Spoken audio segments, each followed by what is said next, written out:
Are you here to help find the baby Saurians? And I'm Toba. You must be the helpers that we've been waiting for. It's nice to meet you too, but we're just passing through. Oh, but Uncle Sanka said he was gonna send some of his friends over to help us. You sure he didn't mean you? Yeah, sorry. Whatever this is about, it sounds like you've got the wrong end of the stick. Wrong end of the stick? Darn it! We've been tricked, Huni. I should have known that Glasses Guy was a con artist. What are we supposed to do about the baby Saurians now? Time's running out. It's okay, Huni. Don't worry. Why don't you tell us what happened with these baby Saurians, huh? There's been a lot of unrest in the tribe lately, and my dad's Saurian got injured. Her name's Nana, and she has 3 little babies. After what happened to Nana, her babies were so scared that they ran off and hid. I'm really worried about them, so I decided to go look for them. If Nana is your dad's Saurian, why isn't he the one looking for them? My dad's one of the elders, so he's busy getting ready for Turnfire night. It's a really important ceremony, more important than this, anyway. I'm not supposed to be out here either, but I snuck out without telling him. I didn't think it would take very long, but then that guy we ran into made us tell him loads of stories, and it wasted so much time. Yeah, he was so selfish. He doesn't have a heart. It's all right. Don't let him get to you. We're here now and we'll help you because we care a lot, don't we, Traveler? They should be. I already managed to find their tracks, and it seems like they're hiding on the cliff. Really? Wow! Thank you so much, Miss Traveler and Miss Paimon. Awesome. You gotta be careful out on the cliffs, though. They're really steep. Even grown-ups have trouble climbing them.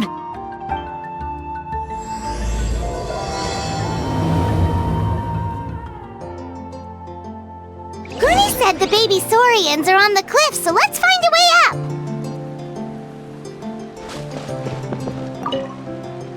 Good luck, and stay safe. We'll wait right here.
But what's that other...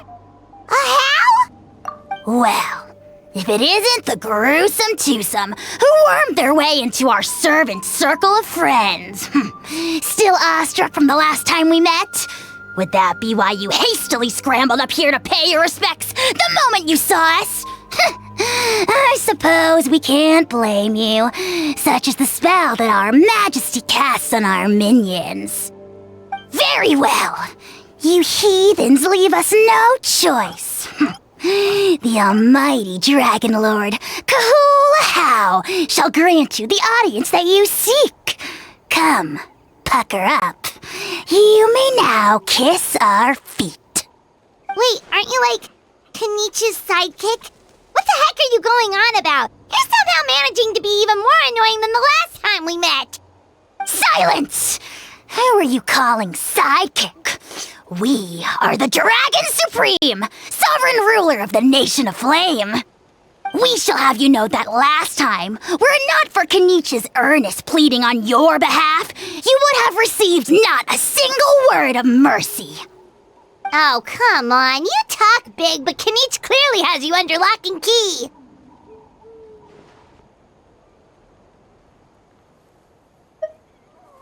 That's great, Sovereign, to you! You dare invite the wrath of the almighty Dragon Lord, Ejou.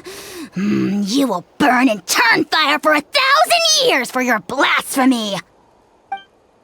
If you must know, our humble servant begged us to investigate an abyss incident near Huitztlan, and we chose to grant his request. Abyss incident? See this little lizard? Its mother, a medium-sized lizard, came under the influence of abyssal power. In her confusion, she attacked my servant's tribe, then assailed her own offspring. Yikes. So how is she doing now? She was but a lowly bug fighting against the power of the abyss. Naturally, she has departed for the Night Kingdom. Such a fragile creature. Apparently, she ended her struggle by leaping from a cliff. Leaping from a cliff? My dear anemic flying ant, as addled with questions as your head may be, please keep them to yourself and wipe that absurd expression off your face. We are the almighty Dragon Lord Ejou, not a wish-granting fountain. Anemic flying ant! Just you wait. Two can play at the ugly nickname game. We sense a faint abyssal energy. An evil sorcerer must be lurking nearby, but they are well hidden. If you encounter any suspicious outlanders, be sure to give them a robust interrogation. Suspicious outlanders? Wait, are you mocking us? Ha! How dare you cast aspersions on your ruler, heathen! You're just lucky that our servant has such vile taste in friends! Otherwise, we would beat you black and blue, and then purple, then black again! If you're not here to kiss my feet, then get out of my sight. Do not impede the work of the almighty Dragon Lord, Ejou. The potty mouth on that guy! Paimon is furious! Still, good to know about the abyss threat, huh? Wasn't expecting that. Let's not get sidetracked.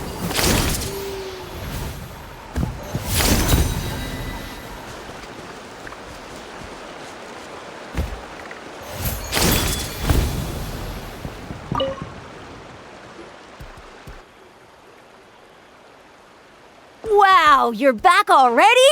That was so fast. I'm so glad that the babies are all right. Thank you both so much. Now we can finally go home and stop worrying about them. You're welcome. Piece of cake! You're not from Natlan, right? Because your clothes look different than ours. Hey, you must be tired after all that climbing. You should come take a rest at my house. Yeah, please come. I promise you'll get a big Scions of the Canopy welcome. We love having guests, and you're really nice people. Not like Glasses Guy. By the sound of it, Glasses Guy wasn't from Natlan either, right? Uh-huh. Well, his clothes sure weren't. You know what? Now that I think about it, there was something really fishy about him. Really? Maybe he was the suspicious outlander that Ejou mentioned. Sure, if you're interested. Oh, let me think. How did the conversation go again? Oh, please, mister. I've told you so many stories already. When are you gonna help me find the baby Saurians? Just one more story. One more, I swear. Why don't you tell me more about that ball of fire? I heard that there was a huge transparent ball of fire that used to burn 500 years ago, 1,000 years ago, maybe even further back than that. Oh, you mean Turnfire. That's where the ancient name Mollypo comes from. Oh, wow. So it was the origin of an ancient name. That's impressive. Uh-huh. There's a story behind every ancient name. The legend goes that the Turnfire first appeared in the era of the Grand Alliance. It was used by the tyrant Ejou to rule over Natlan and oppress anyone who opposed him. Turnfire is different from normal fire. If you get set on fire with it, you'll feel horrible burning pain from behind you, but you won't die from it right away. And whatever you do, you mustn't turn back to look at it. Why? What happens if you turn back? As soon as you turn around, poof! You get burned to a crisp. Well, good golly gee. I mean, it's one thing to singe someone's clothes, but burning people alive? That is a big no-no in my book. Right? How nasty is it to burn someone from behind and not even let them turn around to look? Ejou really was an evil tyrant. Yes, shocking behavior. Now, let me guess. Eventually, a valiant hero came to save the day? That's usually how these stories go. Good guess, Uncle Glasses. Seems like you really know your stuff. The hero was called Yupanqui. He's the ancestor of our tribe. Yupanqui was friends with Ejou the tyrant, and also Shibalanke, the first Pyro Archon. He was working as an ordnance officer for the Grand Alliance at the time. He didn't like how Ejou was such a cruel tyrant, so he stole the Turnfire and threw it at the Ejou's army. The soldiers couldn't defend against it, and they all got turned to ash. And that's how our ancestors set our people free. But just as he was about to leave the city, he thought he heard Ejou calling out to him from behind. It caught him off guard, and he turned around to look. But Ejou wasn't there. All he saw was a city burned black, an army in ruins, and giant flames reaching up into the sky. A split second later, the flames he saw burst out from inside his eyes and swallowed him up. All it took was a single glance. As soon as he looked back, he was burned to a crisp. The question is, was this the price he paid for stealing the Turnfire, or the price of turning back? Nobody knows the answer, but the fire that consumed Yupanqui burned more fiercely than any other. It burned for 100 days until it burned a hole right through the ley lines. And then, the flame dropped into the deathly dark night kingdom, where it still burns to this day. The grown-ups say that it lights up the path that leads to the next life, but for the dead to be reborn, they have to accept the flames and be purified by the fire first. It's like a final look back at your life, where you have to answer for everything you did. Anyway, that's the story of Yupanqui's Turnfire. Ah, a fine parable indeed. So, is it true? Is it really possible to find this fire in the Night Kingdom? I don't know. I think it's just a story. Either way, I assume this name has been passed down in your tribe ever since? Sure has. It went to Burkina, the hero that we celebrate on Turnfire Night. But that was 500 years ago.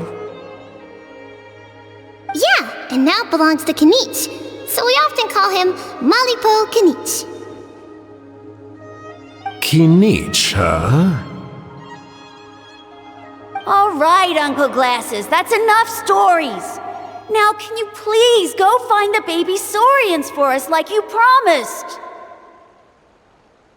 I would, but doesn't the legend of the Turnfire teach us not to look back?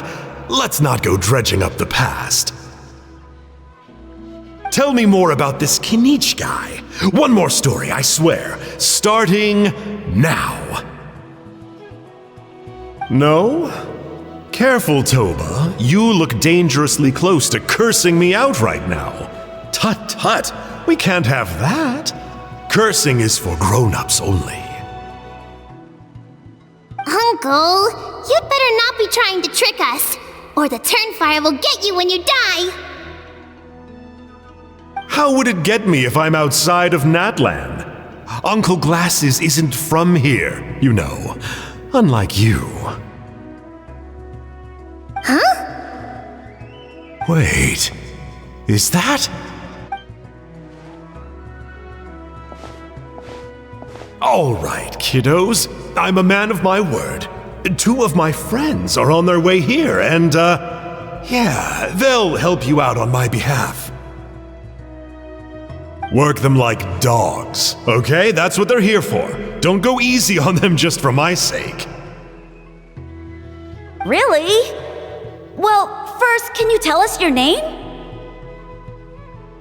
We met at the foot of this cliff, so beneath the peaks, let's go with Sanka. Seriously? If you don't believe me, turn around and see for yourselves. They're right behind you. Huh? Where? Oh, wait! Uncle Sanka, where did you go? Yeah, definitely a fishy character. It sounds like he was digging for info about the ancient names. Yeah, and not only that, but he betrayed us too. He'll pay for this. All he got out of us was some stories, though. What's the worst that could happen? Traveler, maybe we should go tell Kinich about this. Ejou says he's investigating it, but he's a bit of a loose cannon. We probably shouldn't take him at his word. Huh? You know Kinich? Not very well, but we have met him before, and one time we had a meal together. Aw, man, I'm so jealous. I never even spoken to him. He's so cool. He's the Saurian hunter, and he has a really awesome ancient name. Me neither. I don't think my dad really likes him, though. He always tells me to stay away from him. Probably because of that little creep he always hangs out with. He's nasty, and he's so full of himself. Oh, the creep who calls himself Kahul Ejou? Yeah, we've had the pleasure of meeting him too. He sure loves pushing people's buttons. Exactly. I don't know why Kinich partnered up with him. Why didn't he pick me instead? Uh-oh! Huni, look how late it is. We've been out way too long. We better get home now or we'll get yelled at. Oh, yikes. You're right. Okay, well, this path here leads to our settlement. If you decide to visit, remember to come to my house. If there's anything you need, my dad can help get it for you. Hope to see you soon. We gotta run. Bye for now.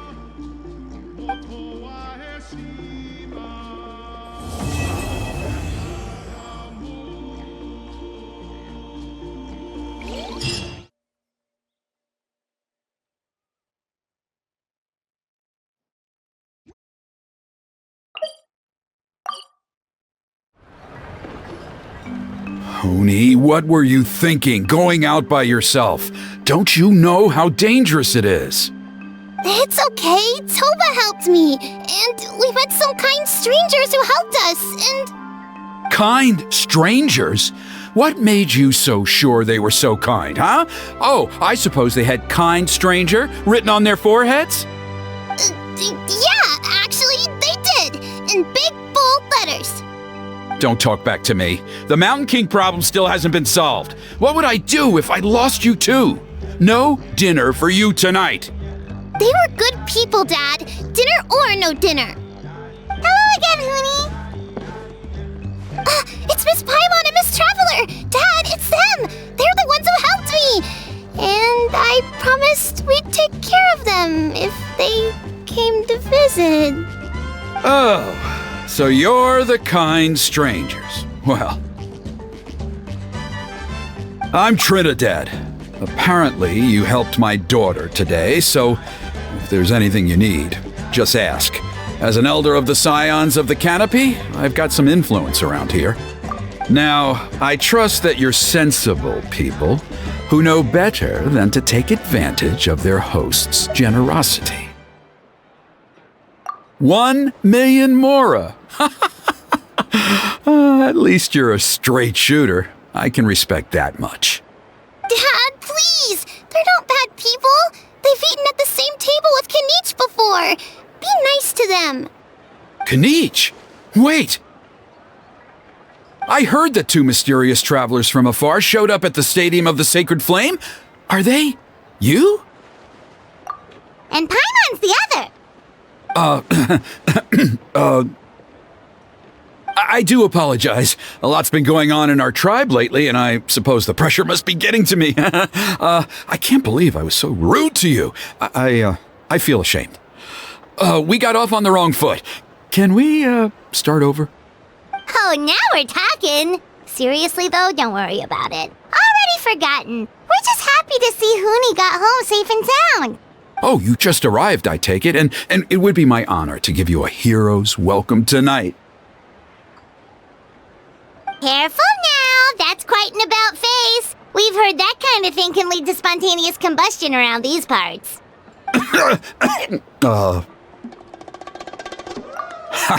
My dear traveler, you are very perceptive indeed. Go inside now, Huni. Dad's got some important business to discuss. Okay, look after Miss Traveler and Miss Paimon. They're very special guests. Well, we'll hear you out, but we can't make any promises that we'll be able to help. Well, this is a matter of utmost importance. Please, allow me to explain. For many years, our tribe has celebrated the Turnfire Night. It is a traditional ceremony among the Scions of the Canopy in which we remember our ancestor, Burkina, and his companion, Kangamato, the Mountain King. Burkina was a hero who bore the ancient name Malipo, and Kangamato was a powerful Yumkasor warrior. Together, they fought against the Abyss. They were victorious, but it came at a great cost. Burkina paid with his life. The Mountain King survived, but was contaminated by the Abyss, and he remains in hibernation to this day. Normally, Yumkasors never live longer than a century. It is possible that the Abyssal Power is responsible for his unnaturally long lifespan.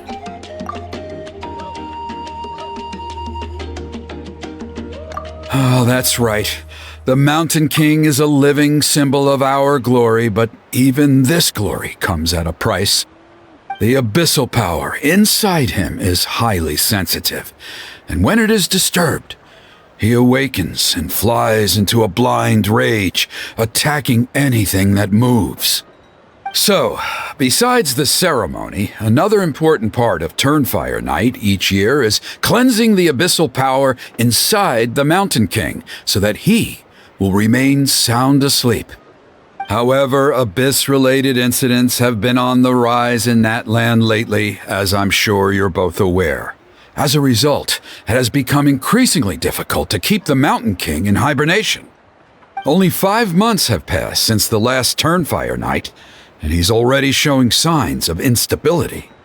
Has he woken up again? He has. We managed to contain the situation by performing a makeshift ceremony right away, but it was a close call. He could reawaken at any moment.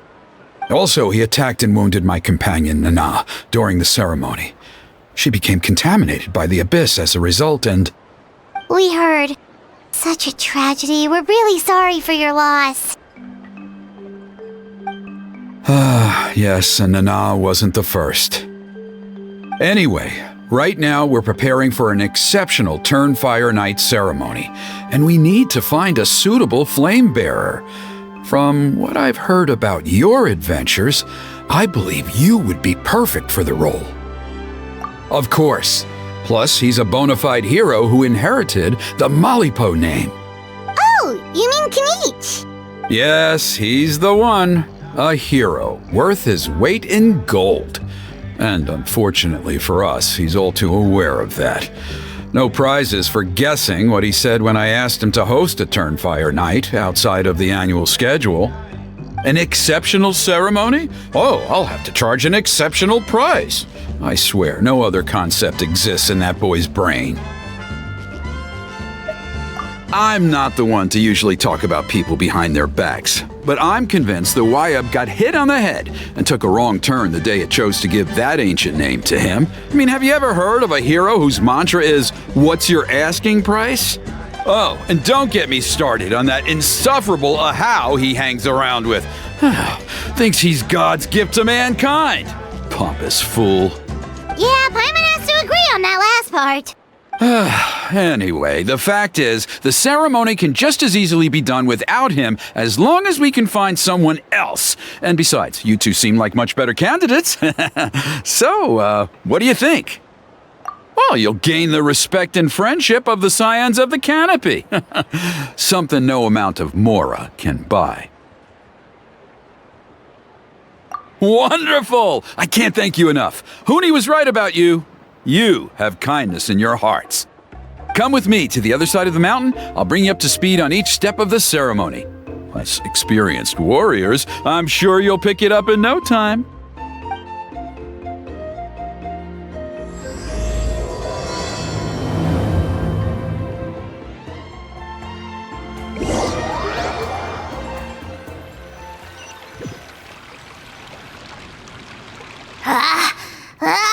Achoo! Curses! Who dares insult the great Kahul Ejou behind his back? Oh, great Kahul Ajaw, bless you. Shut your filthy mouth, worm of the abyss! Your putrid words defile the air we breathe. You make the almighty Dragon Lord, Kahul Ejou, sick to the stomach.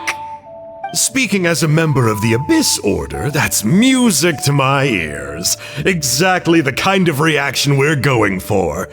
But on a personal level, I gotta say, it's pretty hurtful. Ugh, never have we heard such brazen blustering from someone who is inches from death. Up yours, Four Eyes! We spit in your face! Okay, well, that I am at a loss to explain. How do I manage to stay so chirpy and cheerful? I can only guess it's some kind of powerful magic. But I digress.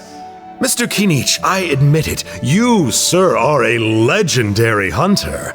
Still, the only reason you caught me is that I was reluctant to run away. You see, I'm very interested in the lore of your tribe. Kay? Is that it?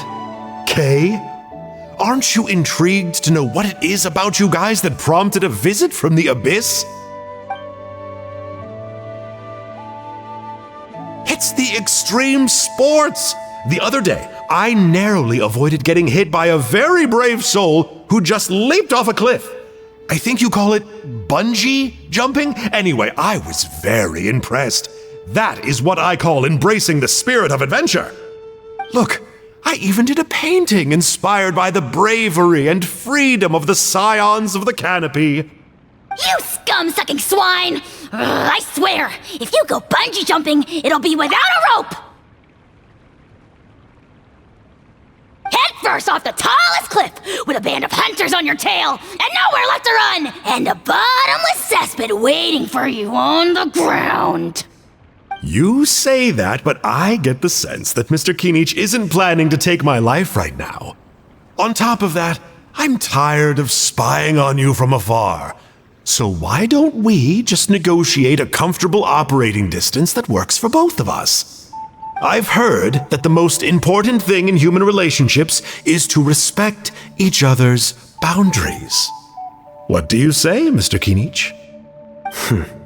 Or you could tell me what it is you're really after. What? And then I'll name my price.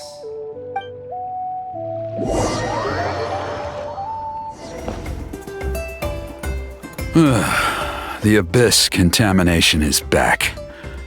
No surprises there. No doubt that explains the Mountain King's recent activity. See those torches over there? Those are the Sacred Flame offshoots that we requested from the Stadium of the Sacred Flame. They contain the power of the Pyro Archon. Are you saying that the Sacred Flame and the Turnfire are the same thing? Well, for ceremonial purposes, at least. Sending someone to the Night Kingdom to retrieve the legendary Turnfire isn't exactly an option. More to the point, though, the Sacred Flame is able to burn away abyssal filth, so that's why we use it in the ceremony. Gotcha! So basically, we just need to clean up the filth with the Sacred Flame.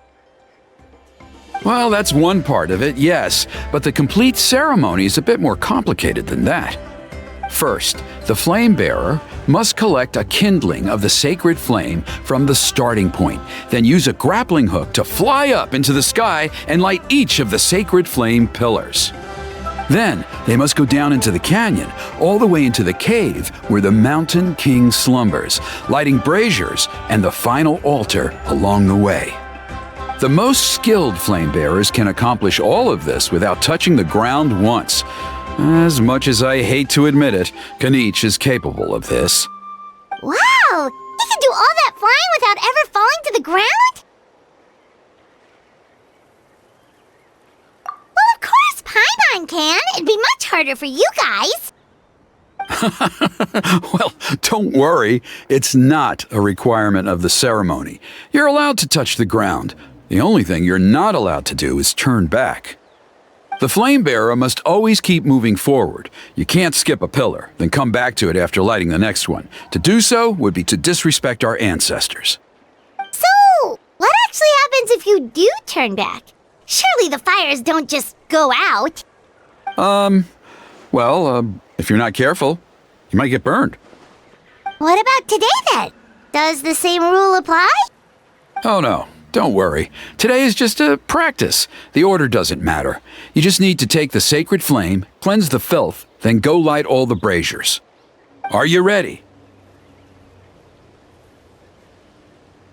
I'll repeat all the key points again.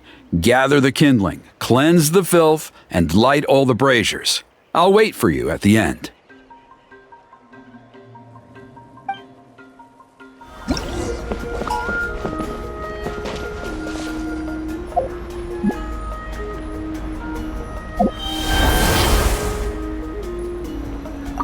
Alright, let's use this kindling to complete our mission. There's abyssal filth over there. Let's burn it away with the sacred flame.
That should be all the braziers. Let's regroup with Trinidad.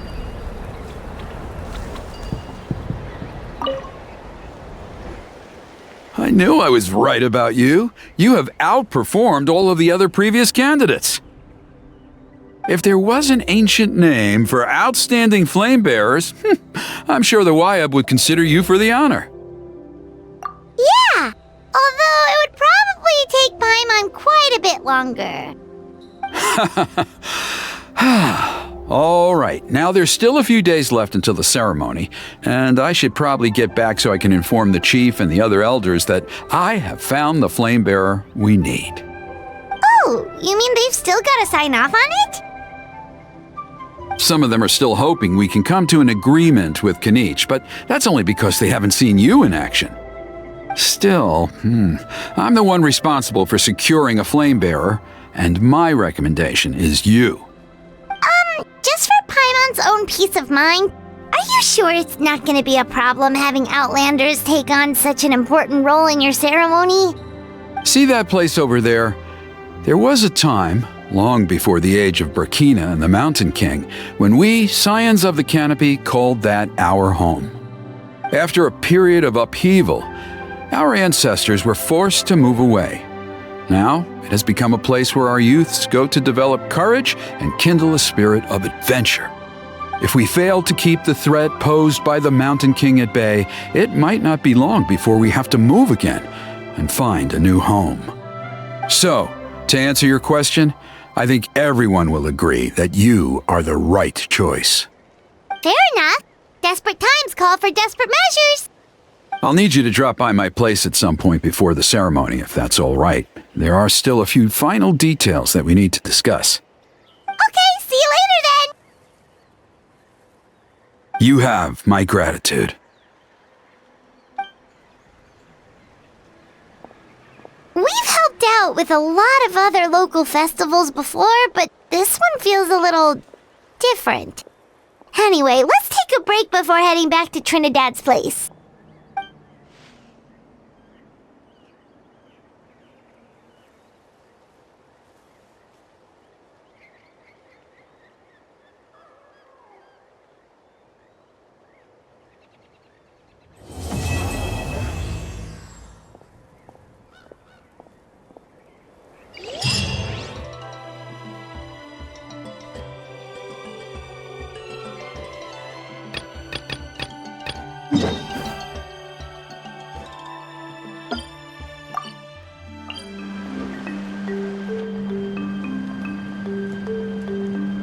Traveler?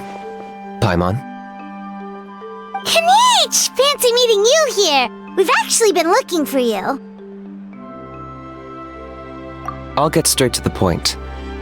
I hear you accepted a proposal from Elder Trinidad. Oh, the, Turnfire Knight, you mean. You were still his first choice. It's just... Oh, jeez. It's not what it looks like, promise. Chill, it's cool. I only mention it because there's something you should know. And I suspect Elder Trinidad hasn't been completely forthcoming with you. His true intention is to resolve the Mountain King problem once and for all. Once and for all? You mean this'll be the last Turnfire Knight ever? That's right. He wants to use you to send the Mountain King to the Night Kingdom. To the Night Kingdom? You mean... To his death. Whoa, are you serious right now? You shouldn't go blurting out accusations like that. It could get you in trouble. Too blunt?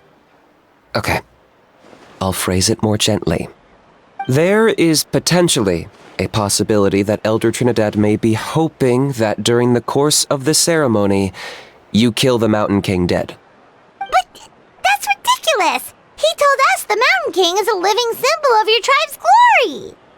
And that glory comes at a price. Oh, that's right.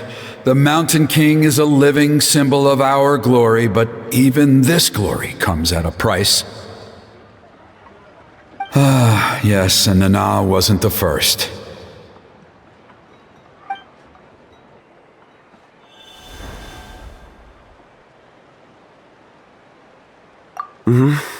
She likely won't be the last to lose her life either.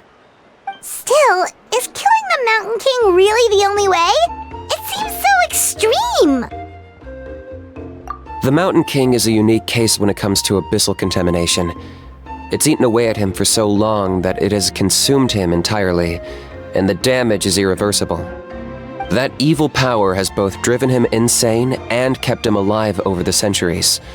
So, to look at it one way, once it's completely purged from his body, the Mountain King will finally be able to rest in peace. In past ceremonies, we've only purged around half of the abyssal power.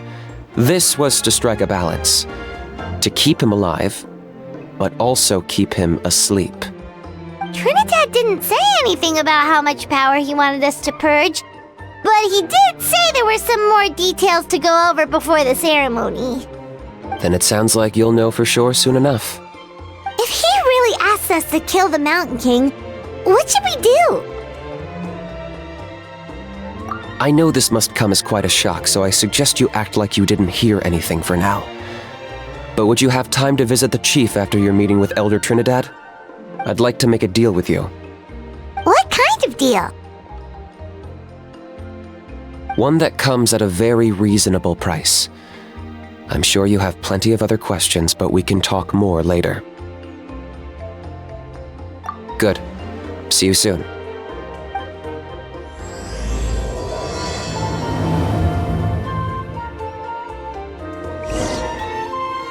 Ah, mighty Outlanders, you have returned. Did you have a good rest? It was, pretty good, yeah. Glad to hear it. Things are progressing very smoothly on my end. Many of the elders have heard of your heroic deeds, including the chief. They all speak very favorably of you. There are still those who insist that the ceremony should be performed by the bearer of the Malipo name, but they're just stuck in the past. We need to move with the times. Plus, Kinich doesn't want to do it anyway. Exactly. So, now, it's time for us to discuss the finer details of the ceremony. We covered the fire lighting part of the proceedings yesterday. The next part is the purification of the Mountain King. It's quite simple. You just need to use the sacred flame. We've done it plenty of times before, and it's always very routine. I'm sure you won't have any problems. One point I'd like to stress, though, is that you need to burn away as much of the abyssal energy as you possibly can. The more we dispel, the longer the Mountain King will remain asleep. Asleep, huh? Precisely. In previous years, the Flame Bearer has often been unable to dispel a sufficient amount of abyssal energy. That's the only reason why we have to perform the ceremony on a regular basis. But I understand that you have a lot of experience fighting against the Abyss, and you seemed to wield the sacred flame quite effortlessly yesterday. With your help, I'm optimistic this time we can dispel all the remaining abyssal energy from the Mountain King's body, freeing us from this ever-looming threat for many years to come. Traveler? So this doesn't faze you at all, huh? You clearly have a lot of confidence in yourself. If that's all you really need to know, the ceremony's in 3 days. I'll come and fetch you when we're ready. In the meantime, feel free to take a look around our settlement. It would mean a lot to the elders if you got to know some of our people. And if you wouldn't mind helping them out with a few errands here and there, that would be even better. So now we have extra errands to run? Maybe we should add a little extra to the price. Just a humble suggestion, that's all. It will help you gain the respect of our people, and as a mighty hero, I truly believe that's what you deserve. I'll be sticking around for the next few days, so if you have any questions, you know where to find me. Seems like Kinich was right. We should go meet up with him right away. Huh, you're here. Kinich! Elder Trinidad said that... I can tell. It's written on your faces. Is that the Traveler and Paimon? Forgive me for not being there to welcome you on your arrival. That should have been my duty as chief. Hello, Chief Waina. I only heard the news from Trinidad yesterday, so I asked Kinnich to invite you over for a quick chat.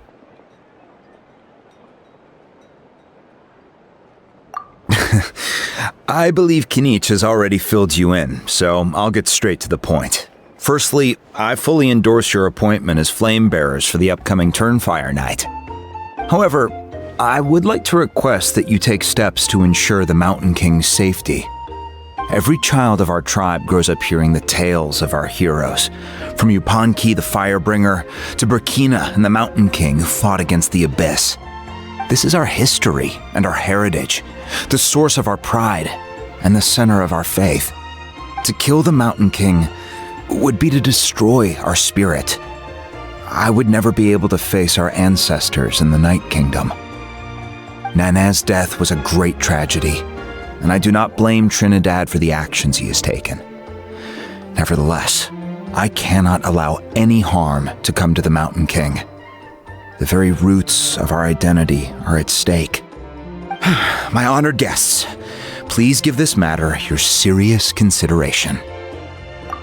Perhaps there is, but despite all our attempts to contain the situation over the years, we've not found it.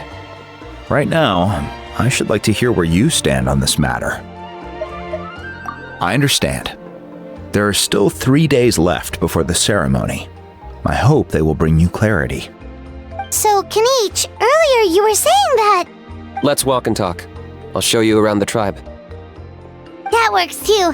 Paimon needs to get some air after this.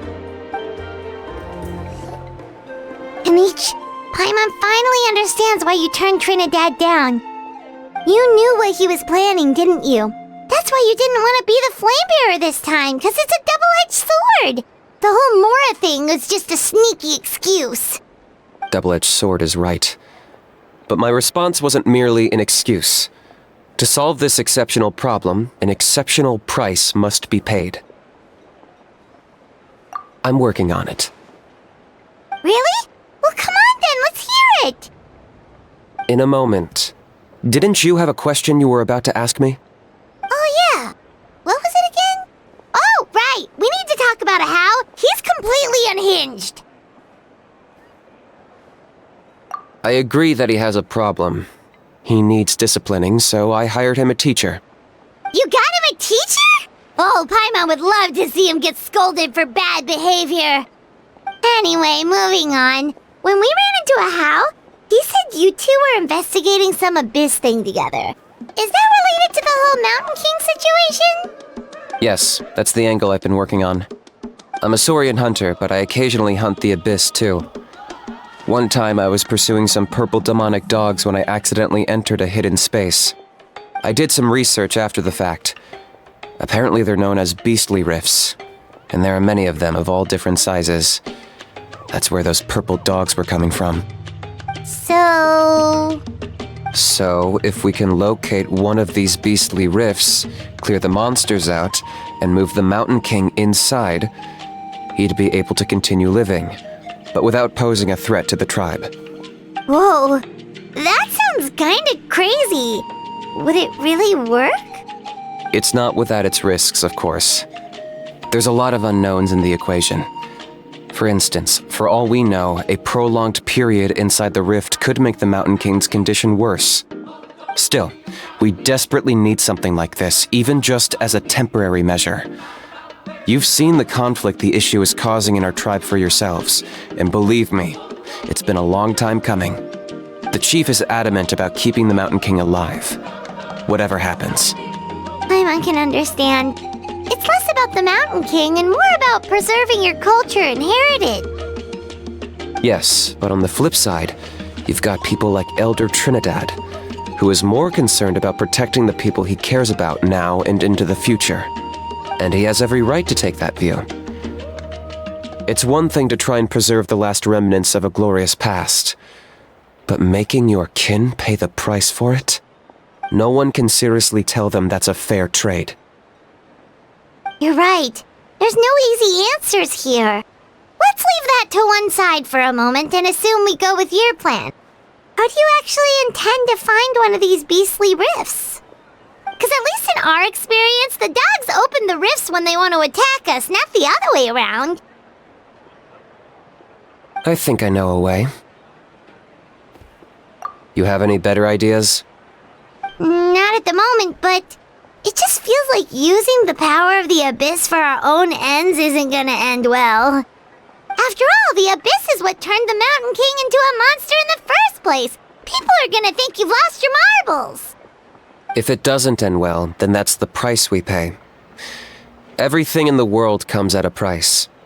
Even when Yupanqui, the Firebringer, stole the Turnfire, it cost him dearly. The Mountain King's erratic outbursts have brought tensions within the tribe to a boiling point. Unless this gets resolved quickly, everyone will be stuck in a stalemate. All right, so what's this deal you wanted to make with us? We're hardly experts on exploiting abyssal power. All I need you to do is keep people away from me. I'm getting harassed on a daily basis by people trying to convince me to be the flame bearer. I can't afford to waste all my energy dealing with them. If you help me out, there'll be a gift for you in return. Ooh, what kind of gift? Something well worth your while, I'd say. Just keep doing what you've been doing. Integrate yourself with the tribespeople, so everyone comes to terms with the fact that we have a new flame bearer. That way, I won't have an endless stream of people coming to beg me to join the ceremony, and I can focus on finding a way to summon the beastly rift. Then, when the day of the ceremony comes, we'll move the Mountain King into his new home. Still sounds pretty crazy. Even for a daredevil like you, that's dangerous. And even if it works, what if neither Chief Lina nor Elder Trinidad are happy with it? Have you thought about what you'd do then? At least the two of them would finally be on the same side of the issue, leaving only me on the opposing side. The tribe needs leaders like them far more than a Saurian hunter for hire like me.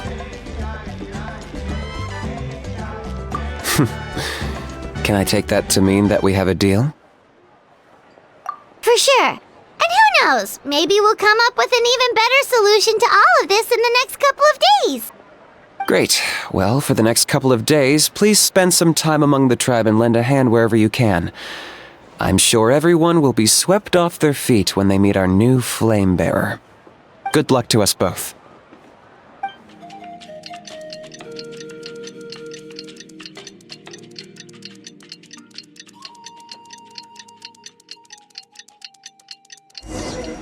Okay, task for the day. Meet the tribespeople and take some heat off of Kinnich's back.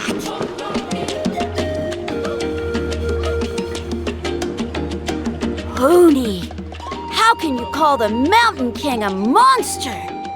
Because he hurt a lot of people, and look what happened to Nana. But it wasn't on purpose. The Mountain King is sick, that's all. He's been hurt by the Abyss. That's true, but the fact remains that he's now a threat to all of us. How can you be so harsh to someone who's sick? If you don't take back what you just said, I don't know if we can carry on being friends. Toba, Huni, what's wrong? Hoonie's saying nasty things about the Mountain King. It's not right. He's our hero. Once upon a time, maybe, but not anymore. Yesterday, maybe, but not anymore. Toba? Fine. I guess my dad is right. Things change, and you just have to accept it and move forward. As of today, our friendship is over. There's no going back. Oh, come on, cut it out, you two. We have some great news to tell you. The Traveler is gonna be the flame bearer for the next Turnfire night. She's gonna do a beautiful ceremony and cure the Mountain King's illness for good. What? Really? So that's what my dad wanted to talk to you about? To be fair, from what we saw the other day, you are pretty good at climbing cliffs. Probably just as good as Kinich. Wait, speaking of Kinnich, where even is that guy? Oh yeah, good question. Is he not coming to the ceremony anymore? We can get him to come, but if he catches you two fighting again, he won't be happy. He'll be sure to give you both a piece of his mind. No, we can't let that happen. I've never even spoken to him before. I can't afford to make such a bad first impression. I didn't mean to argue with Toba. All I said was that the Mountain King has done some pretty bad things. He was the one who turned it into a fight. Yeah, if you weren't friends, there's no way Toba would have come to look for the baby Saurians with you. All right. Well, because it's the Traveler and Paimon and Kinich, I'm sorry, Toba. I'm sorry for all the mean things I said about the Mountain King. Dad just really misses Nana, and I was really upset that she's gone, too. Huh? Oh. I shouldn't have spoken to you the way I did either. It wasn't very nice of me. For the Traveler and Paimon, Kinich, and for Nana. I'm sorry too, Huni. That's more like it. Now you're best friends again. Guess so. Toba, if I ever say something mean about the Mountain King in the future, I'll make sure I say it to someone else, and not you. I'd better go buy some colored cloth for my dad now. He needs it for Turnfire night. Let's play again some other time. See you, Toba. See you, Traveler and Paimon. Okay. I'll head home as well then. See you next time. Okay, take care, you two. Even though they said they're sorry, it looks like their friendship isn't as strong as it was before. Let's just hope we can solve this once and for all. Come on, let's move on.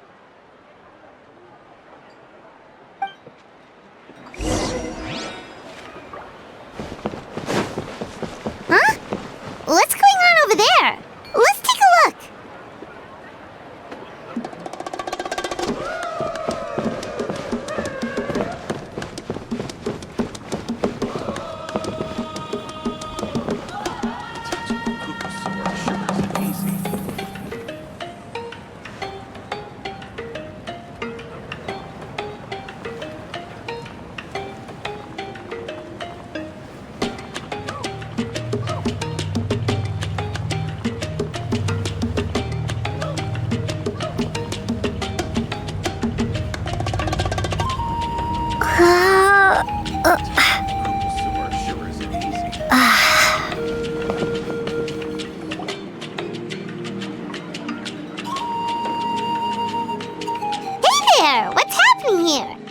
A rehearsal for the Turnfire night dance. Ooh, there's a dance involved? Paimon wants to learn too! You don't know it?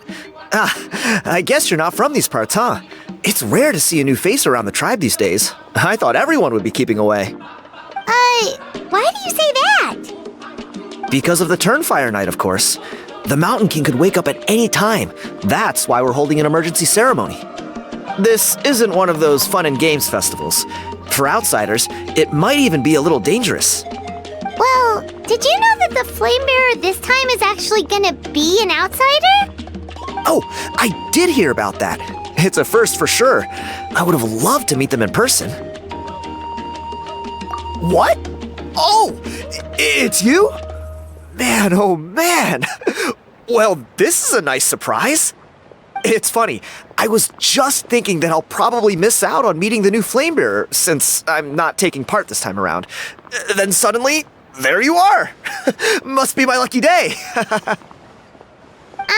You're not taking part in the Turnfire night? How come? You're not an outsider too, are you? You must be joking. Watch this!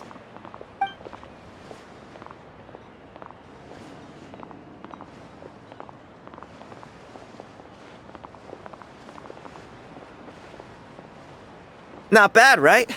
Yeah, I'm considered one of the better-looking guys who dances beneath the pillars of the sacred flame. Been doing it a few years. Always gets the ladies out to watch. Oh, very impressive. So why'd you quit? Well, I feel like the whole Mountain King situation is getting more and more precarious. It's just not safe here anymore. One of our elders' Saurian companions even lost her life not long ago. The question is, what are we going to do about this in the long term? But our leaders don't have any answers for us. They're probably too busy fighting about it amongst themselves. the way things are going, it's only a matter of time before it gets violent. So I figured, you know what? Now's as good a time as any to get away for a little while. Go do some exploring. You look a little disappointed. Disappointed? Nah, it's a great opportunity to go see the world. As every male scion of the Canopy knows, wherever you are and wherever you go, the only way is forwards. We take pride in that. I won't forget my roots. I managed to get in touch with the Saurian Relics Association. They gave me a simple test. Find a decent quality relic, and they'll make me a member. What's the Saurian Relics Association? You've never heard of it? It's a group of amateur history enthusiasts who do research on the ancient Saurian era. They're all about collecting relics and remnants from that age. Speaking of which, the guy who was Flamebearer before you, I've heard that his Saurian buddy comes from that time. A how? A how's a relic from an ancient Saurian civilization? Oh, yeah, him. So you know those two already, huh? Then, do you know how they met? It was deep inside some mysterious ruin, and they signed a contract there. The association folks say that the kind of contract usually comes with a huge hidden cost. Really? That sounds ominous. Who knows? But if it's true, Kinich can probably handle it. He knows what he's doing with weighing up contracts and costs and stuff. I doubt he'd make a contract that doesn't benefit him. Strangely enough, I actually happened upon a strange mural a while back, and it looked to me like it was depicting a Saurian and a human involved in some kind of Saurian-era contract ritual. Oh, does that count as a relic then?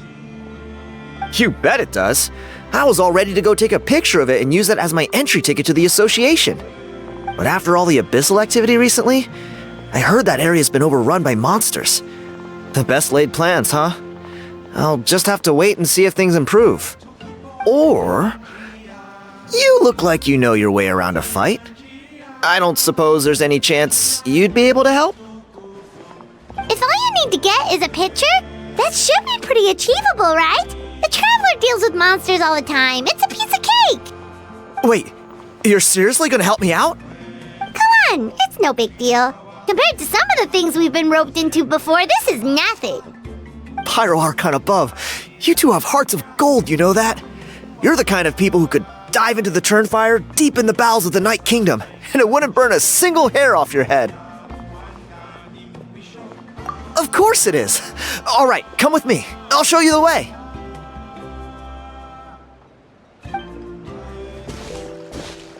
There it is.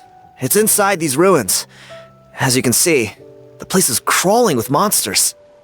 Alrighty then. Stay back and take cover, Tiago. This could get dangerous. We'll take care of them. Great minds think alike. I'm not about to cramp your style.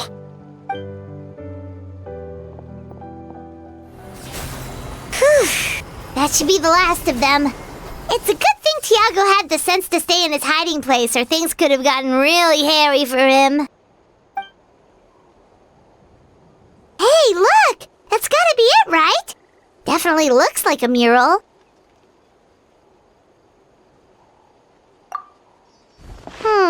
True. Now that you mention it, most ancient murals take up a whole huge wall. This looks more like someone with a paintbrush got bored and started doodling. It does match the story he told us, though. There's a Saurian and a human. So, is that supposed to be what an ancient contract ritual looked like? Whatever. We're not here to decipher it. Just photograph it.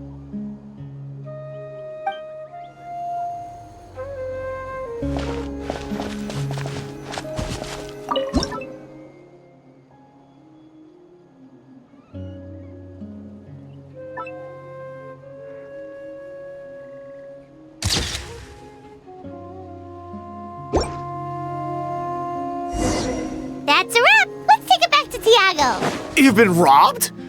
Oh, Ponche. And I thought my luck was bad. I put blood, sweat, and tears into that, and now I've got nothing to show for it. Some gap-toothed goon stole it from me.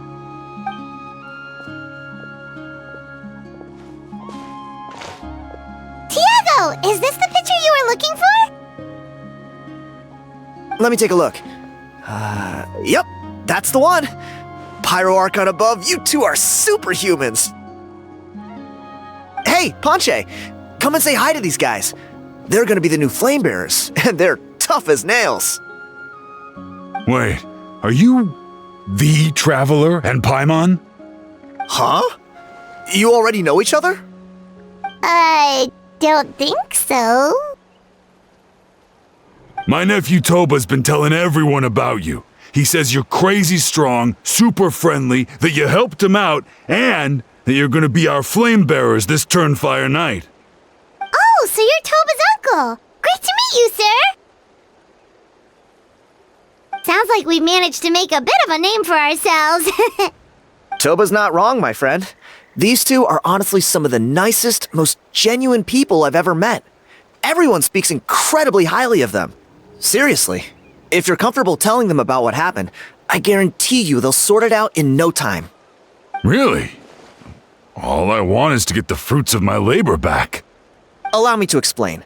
Ponche is a well-known scholar within our tribe, author of the widely acclaimed book, Yupanqui's Turnfire. Unfortunately, the book was stolen by a treasure hoarder a few hours ago. I spent years of my life researching that book. I visited every last ruin, interviewed every descendant of every hero in our history. On the word Malipo alone, I covered at least 5 different interpretations of the meaning based on accounts from different villages. It was an unparalleled masterpiece. And now it's all gone. That little goon ambushed me during my morning walk. He snatched all of my belongings, including my entire manuscript. That book was everything to him. It's like they robbed him of his soul when they took it. Look at him. Lost and listless. He's a shell of the man he was. Dear honored guests of our clan, I am but a helpless old student. If only for Toba and Tiago's sake, please help me, I beg of you. See what I mean, Ponche? Now you've run into these two, your luck's about to change, big time. I don't know if he's still there, but come on, I'll take you.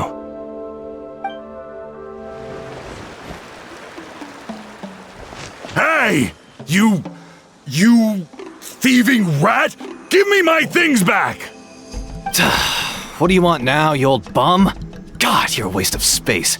Prepare to get shoved butt first into a tree hollow. Oh, what's this? Brought a little bodyguard with you, huh?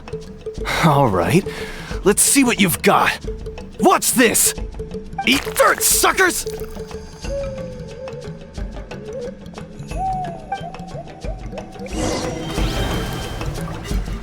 Hey, he's trying to get away! You good? Let's chase him down!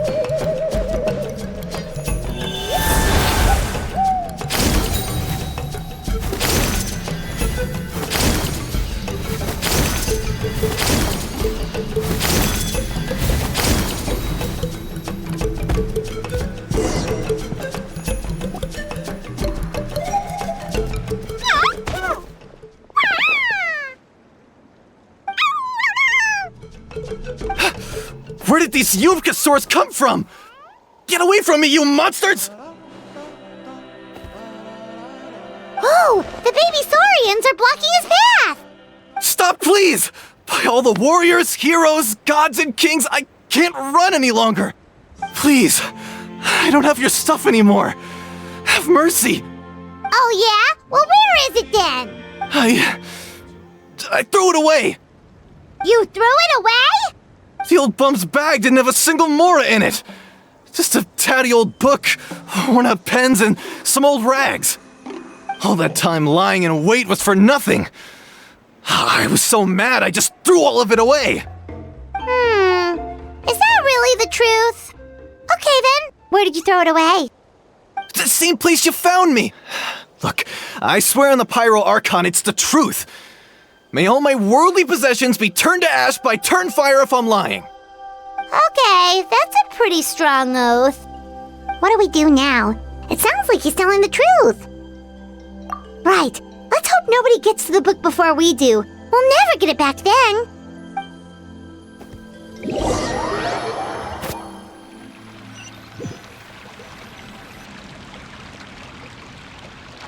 Although the Turnfire is a heroic symbol in Huitztlan, it always comes with the more ominous implication of eventual tragedy. This holds true for all bearers of this ancient name in recorded history. Each one of them died of non-natural causes, as if the specter of the Turnfire was always lurking in the background. This appears to suggest the existence of some higher power that is always watching the name-bearer, examining their actions, and eventually demanding payment in return. None can escape this payment unless, perhaps, they could honestly swear by Turnfire to never make a single mistake in their entire life. Yupanqui's Turnfire. What an incredible work on ancient name philology. I can't believe it was just lying there for me to take. Let me see, the author is Panche. Nice. A gentleman and a scholar. Silence, book muncher! The great Ejou will suffer your droning voice no longer. Do you truly find no joy at all in perusing such rich historical records? Joy? What joy is there in this pointless drivel? Well, it makes a pretty shocking prediction. Every bearer of the ancient name Malipo eventually meets a grisly end. Maybe that's the price you pay for the name that means price? What? You're saying Kinich will die a violent death? So I'll finally get to take over his body? When will that glorious day arrive? The great Ejou demands to know!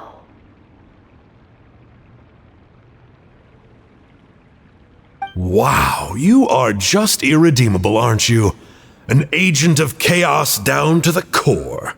You make us Abyss Order folks look like saints in comparison. Silence, maggot! To presume that anyone compares your kind with the great Ejou is sheer vanity! And if that day ever comes, oh, your doom will soon follow. You don't need to lecture me about doomsday. Here's what I know, based on countless historical texts. All civilizations will be reduced to rubble by the passage of time.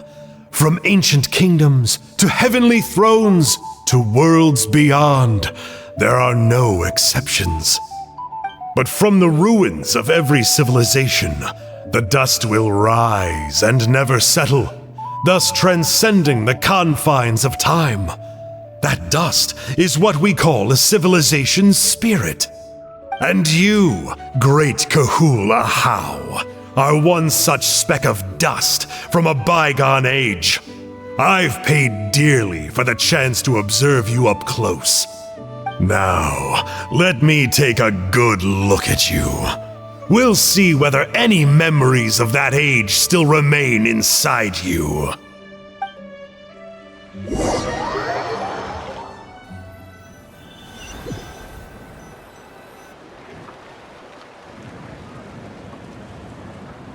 We're so sorry, Mr. Panche, but we couldn't find your manuscript anywhere. Does that mean all of my hard work was for nothing? You gotta stay positive, Panche. You might have lost the book, but the brains behind it are still intact. Surely you remember the main points at least? The whole reason I worked so hard to get it finished before the Turnfire night is because I hoped that maybe it might help us find a way through these trying times. But now... well, not exactly. But I thought my research might at least be a starting point. Oh, really? So what did you find out in your research? I think the key to all of this lies in the power of Malipo. Panche, you know as well as anyone that ancient names don't hold any real power. Symbolic power doesn't count. You're right, but Malipo may be a special case. Given that it first arose in the era of the first Pyro Archon, it might contain remnants of Xbalanque's power. Yeah, I remember that story. My grandpa told it to me when I was a little kid. Maybe you're the special case. Most kids stop believing in that stuff by your age. I'm not talking about childhood superstitions here. There is evidence. Like what? Like the fact that the Mountain King is still alive. Everyone attributes that to the power of the Abyss. But there's more to it than that. The key factor is that Burkina summoned the power of Malipo at the cost of his own life. If you don't believe me, then answer me this. How many other creatures can you think of who lived longer, not shorter, after being contaminated by the Abyss? Traveler, different situation but similar idea. Doesn't this remind you of the hilly...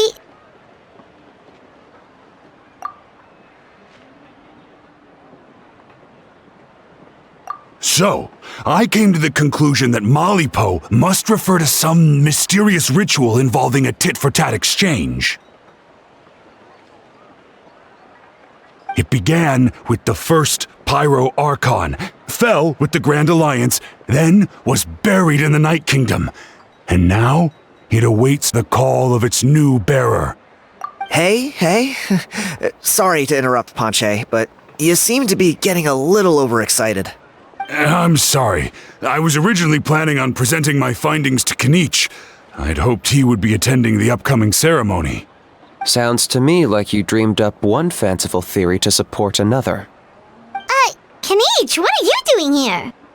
I more or less finished what I was doing, so I came to have a quick catch-up. Now a good time? Kinich!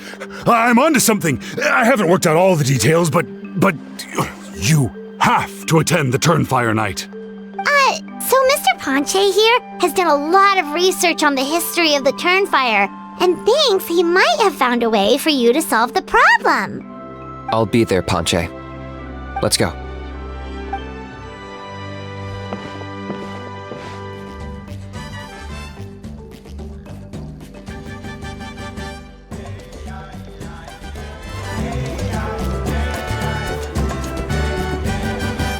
Here will do.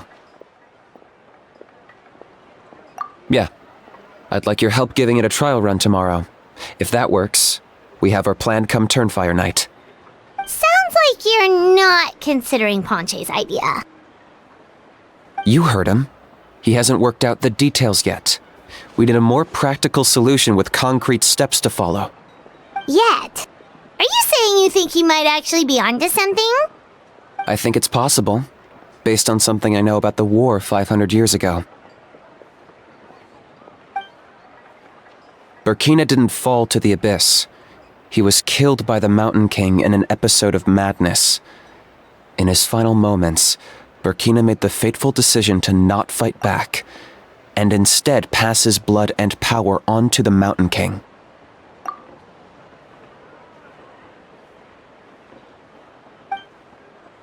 Maybe he thought the Mountain King was stronger than him and more valuable to the tribe. Or maybe it was just out of loyalty to his friend. Either way, I can believe the Turnfire was involved. Whether you think his sacrifice triggered it, or his fate was sealed from the moment he took the Malipo name, it makes sense to me. How can you drop these truth bombs with such a straight face?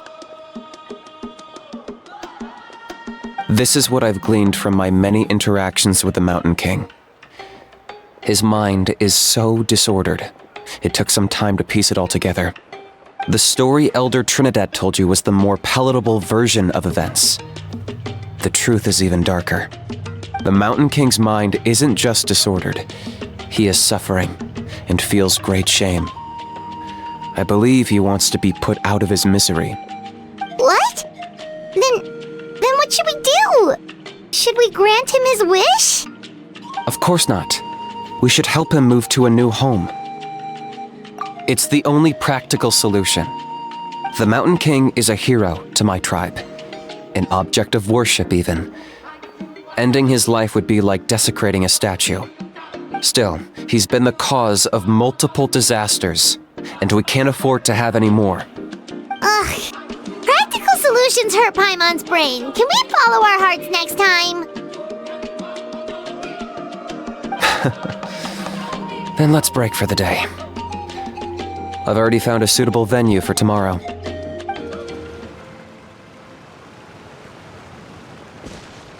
You're here. Very punctual. Oh, so the gruesome twosome come crawling back. Here to make amends after the gross irreverence you displayed last time? Very well. The almighty Dragon Lord, Kahula shall grant you the audience that you seek. Now pucker up and kiss our feet. Kinich, didn't you say you found him a teacher? He's just as out of control as ever! Hey! No one gets to discipline the almighty Dragon Lord Kahula. No one! Maybe because I've never had a gentle-natured companion like Paimon to compare against. Is that a compliment? Yeah, I see what I'm missing out on now. And it's a lot. Kinich! We could drown this measly flying ant in one droplet of spit! How dare you compare her to the almighty Dragon Lord Kahula? Oh, just wait till I possess your dead body! I will commit heinous atrocities! Tear down your legacy! Destroy your reputation! Wreak havoc on your...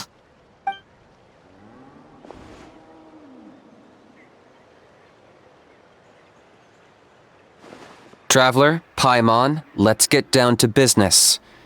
Once we've opened the beastly rift, you're welcome to toss Ejou in there for a couple of days. With pleasure. You don't need to ask twice. I got my hands on this device in a trade. It's meant as bait, but it'll also stabilize the abyssal energy. The rift hounds will tear through space to get to this.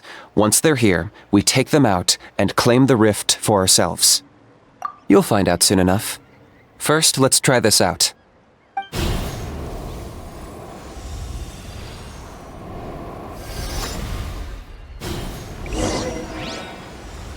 They'll tear you to pieces given half the chance, so be careful.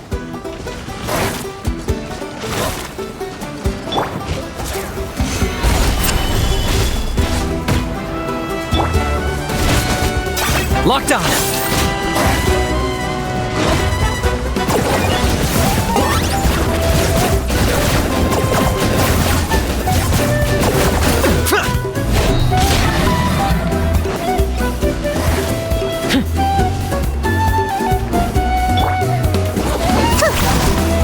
What was that escape method again? Order guide you.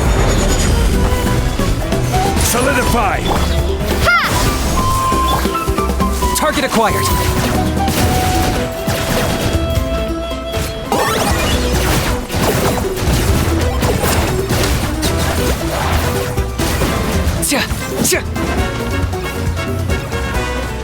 Twinjutsu! Germinate! Locked on!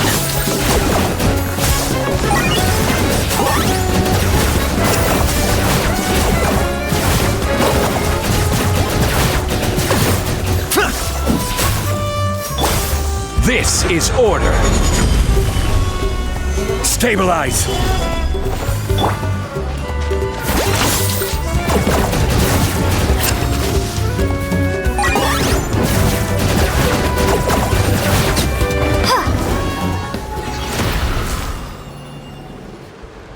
Uh-oh. Are there even bigger ones on the way? You see, Kinich? I'm a man of my word. In fact, I'd say I under-promised and over-delivered. Nifty little gizmo, isn't it? I take it this is your true form? Now that our deal is complete, it's time to start the next phase of our relationship. I made a promise to the great Kahula How, and now I'm here to seize your body for his use. Cliché, I know. The hero's trusted partner sells him out to the abyss in a shocking act of betrayal. Cue bad guy speech and drawn-out death sequence. Huh? Enjo? Huh? Huh? What are you two doing here?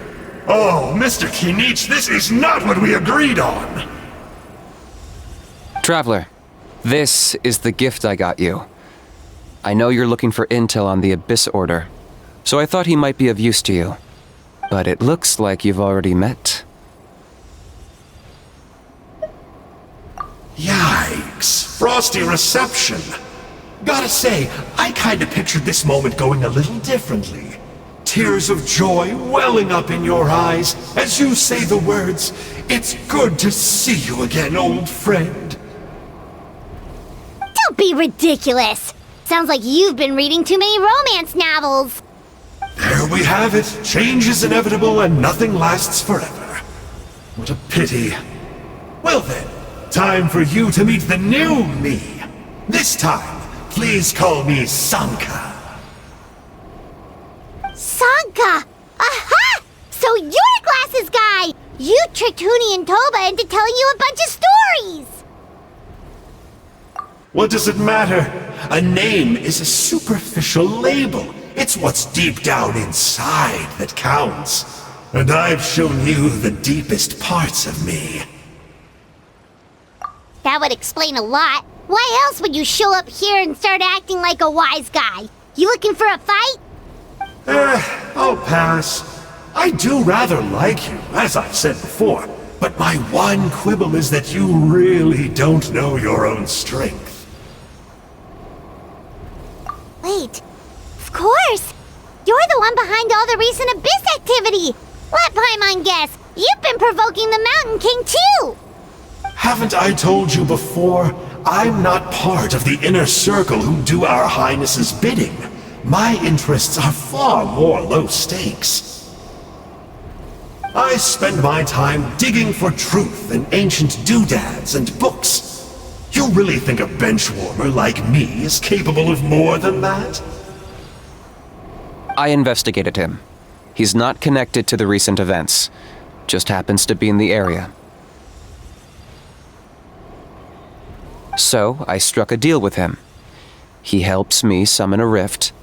I allow him to do some historical research.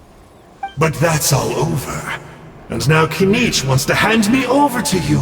Well, I was hoping this would be an opportune moment to whisk away his body. That would have given me some more time to study the great Kahula How. But now I've run into you, which is just my luck. Or maybe I've incited the wrath of the Turnfire, and this is the price I have to pay. But I don't understand. What did I do wrong?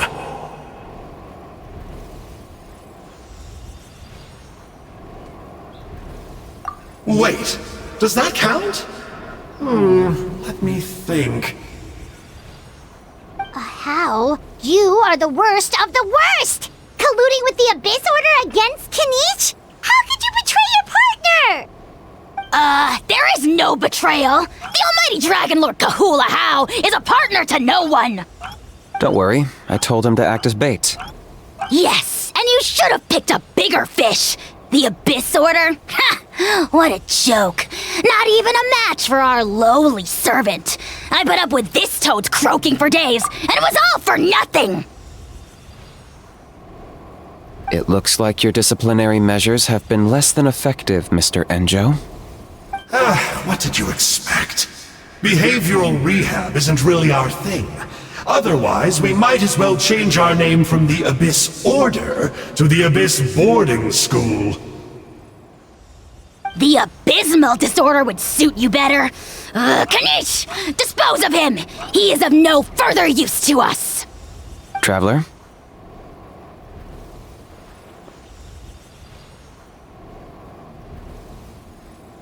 Hey now, I may be a lowly clerk, but don't underestimate me. I could never beat you in a straight-up fight, but when it comes to running away, I won't lose to anyone. Do me a favor and remember how fast I disappear. Maybe then you'll show me a little respect next time. Darn! He got away again! Couldn't you have stopped him? It's alright. He's not worth our time and energy. Besides, it seems like he's in debt to a lot of people.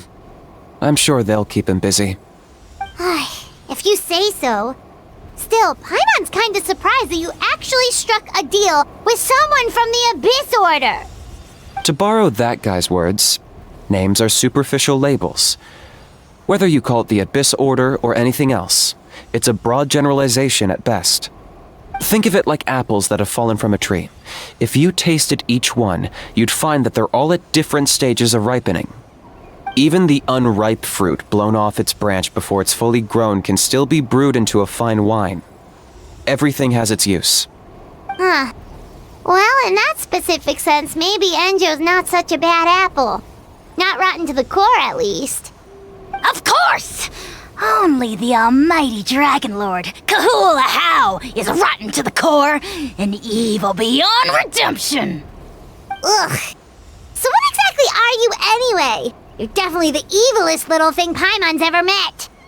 Don't worry, he can't hurt a fly. You could say that. Paimon heard that those kinds of contracts might come with a terrible cost attached. Is that true? Such as Ajaw watching me like a ravenous vulture? Vulture? Vulture? We are the Dragon Supreme, sovereign ruler of the Nation of Flame. Let's pick this up another time. It's getting kinda late. You should go back and get some rest. Big day ahead. Tomorrow's Turnfire night. Time to light the sacred flame and burn away the filth for a legendary 500-year-old warrior. Oh yeah. Hearing you lay it out like that is making Paimon a little nervous. For all the work we've put in, it all comes down to tomorrow night. We have to make sure we solve this problem once and for all. Then it can't hurt to say this one more time. Good luck to us both. See you tomorrow.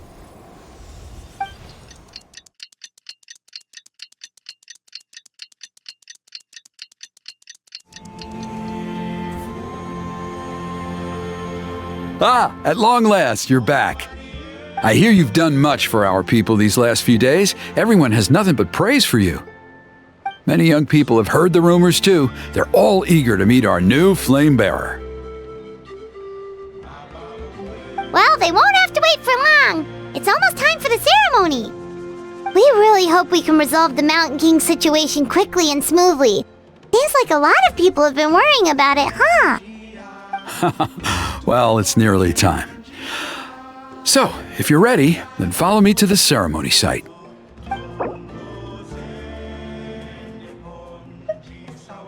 Of course, there's no rush. I can wait for you right here. Are you ready? Off we go! Here we are. Our honored guests have arrived. I have heard much about your fine work over the past few days. I hope you'll allow us to thank you properly after tonight's ceremony. Don't worry about it. Getting this huge venue ready must have been a huge task. No need to make extra work for yourselves on our account. Oh, if it means getting the Mountain King issue resolved, no cost is too great to bear. A resolution will come in due course, but every great fire starts as a tiny spark. We must take it one step at a time. No one would disagree with you if that were possible, Chief, but it's been far too long since we've seen a real step forward. Look around you. Can't you see how our numbers have dwindled since the last Turnfire night? The ceremony was arranged on short notice. Many are away from home and could not make it back in time. That may be so, but still. Good evening, Traveler and Paimon. Kinich! Not a moment too soon. Chief Wayna, Elder Trinidad, could you give us a minute? I'd like to give the Traveler a few pointers as the previous flame bearer. Very well, but make it quick. Let me know when you're done and we will begin the ceremony. Let's step to the side. Has anyone gone over the key steps of the ceremony with you yet? Yeah, Elder Trinidad did, but, Paimon seems to have forgotten them? What a surprise! The flying ant has an ant-sized brain. If you don't want your tongue to be burned off by the sacred flame tonight, I suggest you stay quiet. See those sacred flame pillars? Once you've lit the fire, go light each one up in turn. Once that's done, head down into the cave where the Mountain King slumbers, light the braziers along the way, then bring the flame to the final altar. Then the ceremony is complete. That sounds simple enough. The process isn't complicated, but remember, you mustn't turn back at any point. If you miss a pillar, you can't light the next one, then come back to it. You have to keep moving forward, or it's seen as disrespecting our ancestors. If that happens, you won't receive the blessing of the Turnfire, and you'll have to start over. I made you a diagram that summarizes the steps. Take a look.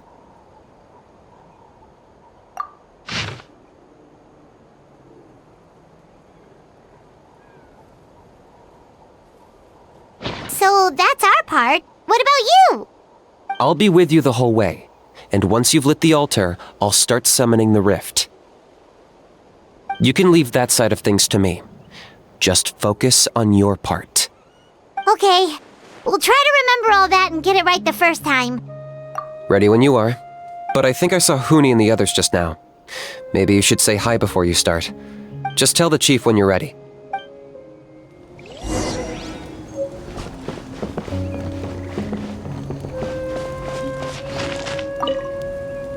Oh, Miss Traveler! You look so pretty today!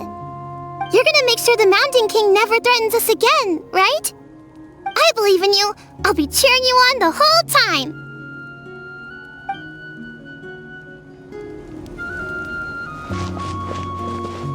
Mighty Outlanders, the time has finally come. You know what must be done. Please remember, you must cleanse as much abyssal energy as you can. This is the only way to prolong the Mountain King's slumber. I am sure you have what it takes.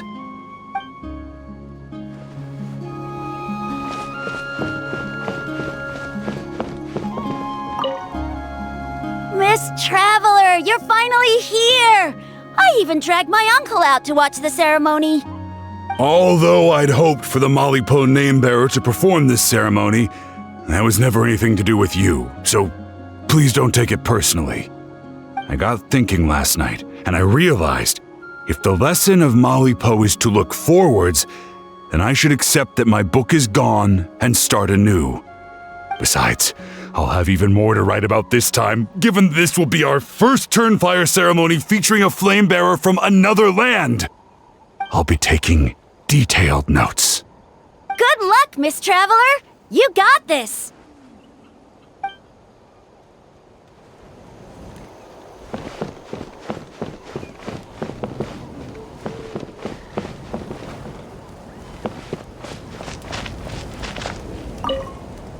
Hey!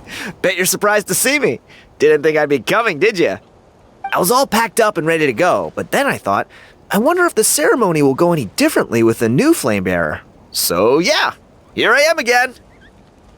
I still owe you for that picture you took, so once you start, I'll be dancing to cheer you on. Don't be nervous, you'll do great.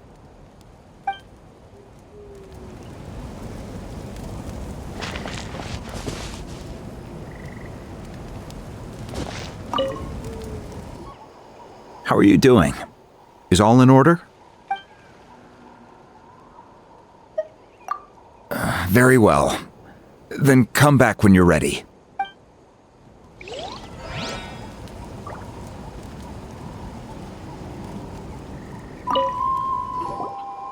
How are you doing?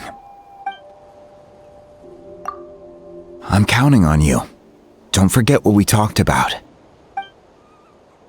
By past fuel and present flame, life marches ever on.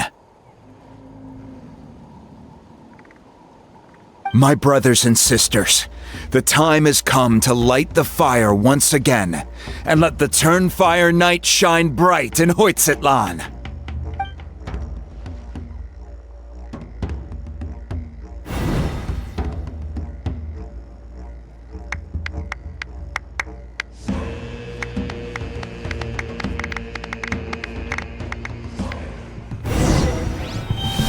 Go get the sacred flame.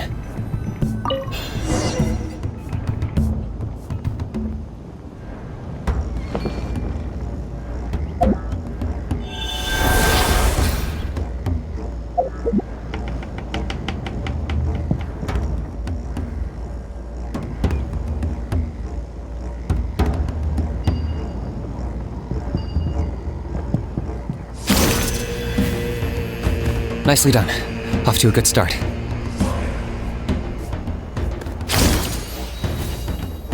Great stuff.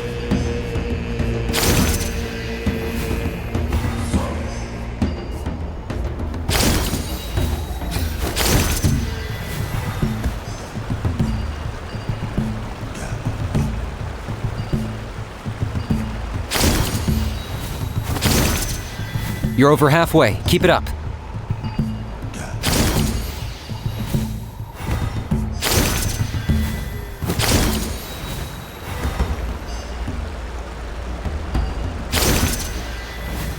Impressive. Just one more to go.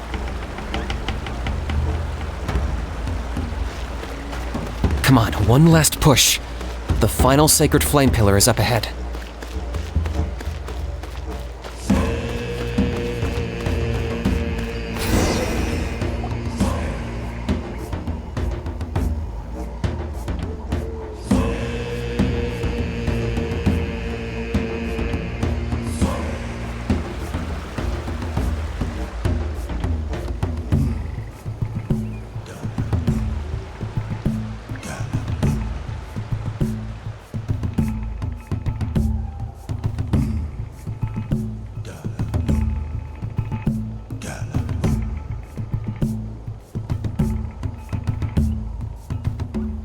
Great! All the pillars are alight. Next, it's down into the canyon and head for the Mountain King's cave.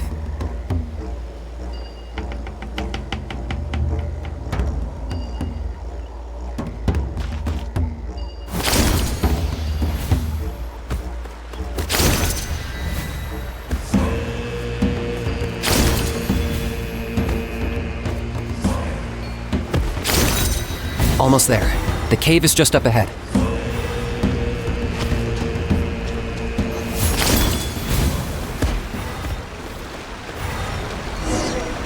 The Abyss presence is growing strong. We should deal with the contamination first.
There's the altar of the sacred flame.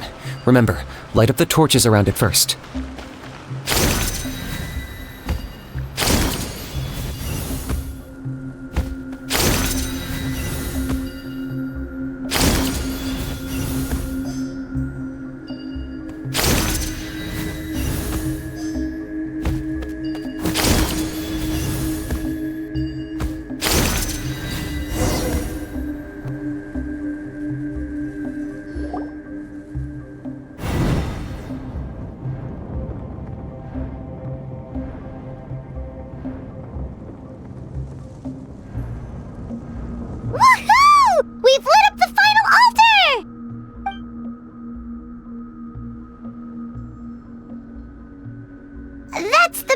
up ahead, right? That's him. Kangamato, king of the Yumkasaurs from 500 years ago. He's very powerful. Paimon can tell. He is huge. Let's tread carefully. We don't want to wake him up. You've made it at last. You did even better than I expected. Traveler, now comes the final and most important step of the ceremony. Please use the power of the sacred flame to cleanse the Mountain King of abyssal filth. There's no need this time.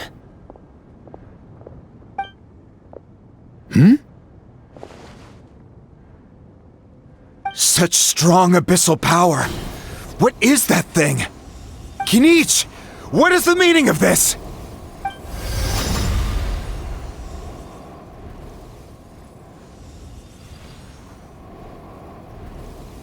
Is that a beastly rift? Chief Waina, Elder Trinidad, this is about to get a little dangerous. You should step back. What do you think you're doing? Solving the Mountain King issue. You mean by having him torn to pieces by rift hounds? No, stop! We can't let that happen! Foolish Locust! Can't you see? We're trying to shove your Locust King into the beastly rift! But... I'm sorry, Chief Waina and Elder Trinidad. This is the only way. Can you promise me that no harm will come to the Mountain King? I can't guarantee it, but I'm fairly confident.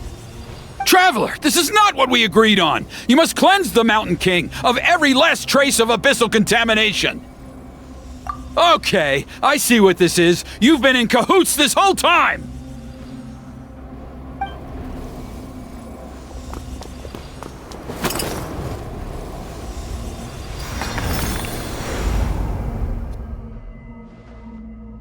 Ugh, you imbecile! What have you done? Oh no! The device is destroyed! You forced my hand. I had no choice. Elder Trinidad! What are you doing?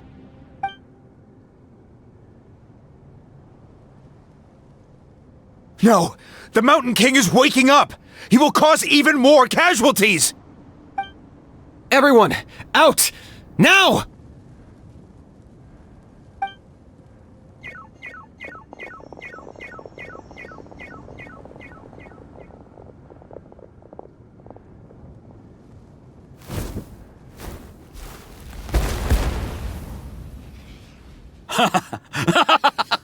Well, it seems there is only one way to awaken you all from your willful blindness. More sacrifices must be made.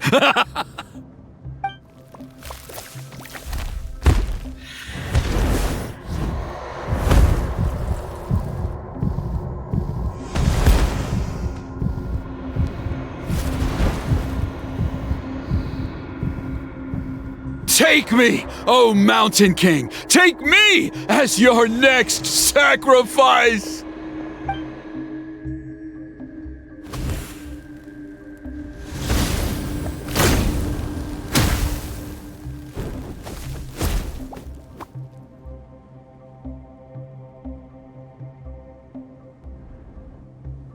Everyone's still outside. We have to keep the Mountain King here. Give me a hand.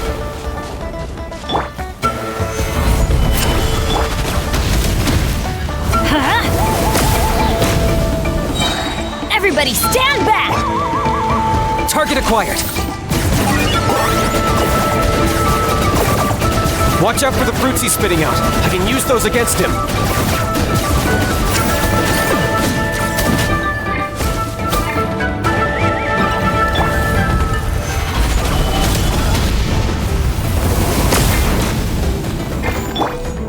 Strike a pose!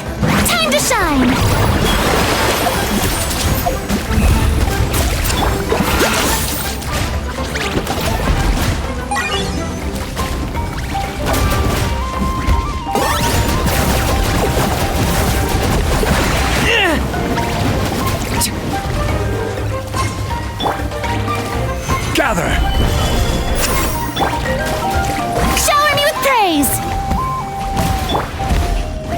Locked on!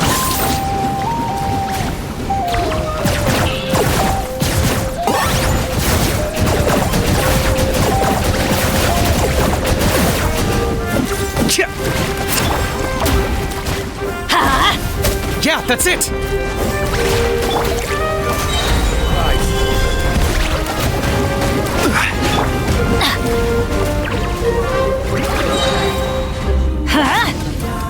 I'm going in! Order guide you!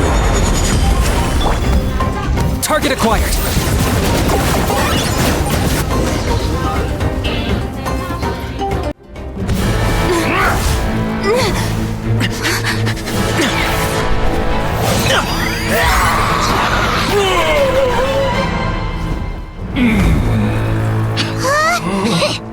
What do we do? We can't open the rift!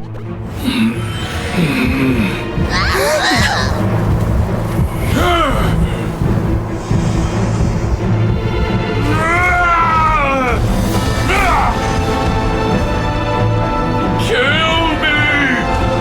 Put an end to Huitztlan's shame!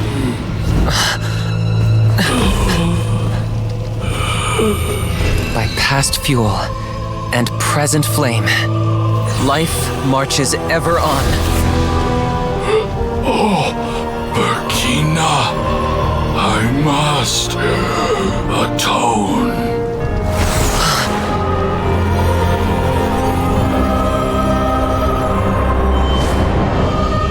Patience. We will answer to the fire for all our deeds. Even if one day I fall behind, never look back. Keep moving forward, as we are now.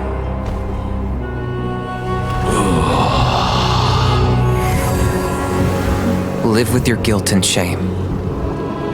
This is the price to pay.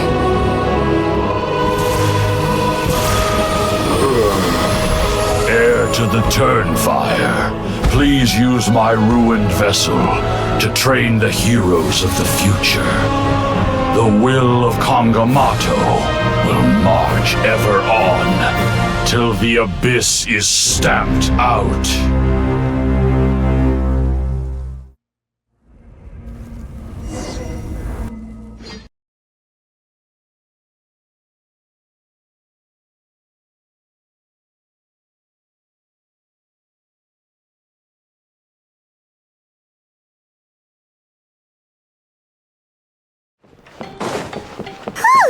Pretty eventful day yesterday, huh? Paimon wonders how things are doing now. Let's go ask the chief!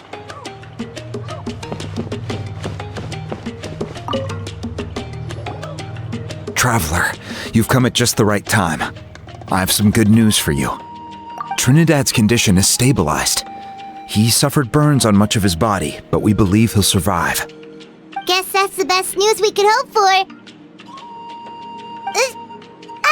Paimon has to ask, is everyone in your tribe such a risk-taker? First Kinnich, then Elder Trinidad?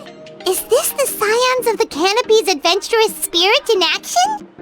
We're simply not afraid to charge ahead into the unknown. He's fine. Don't worry. He's gone to check on the Mountain King. Something most mysterious has happened.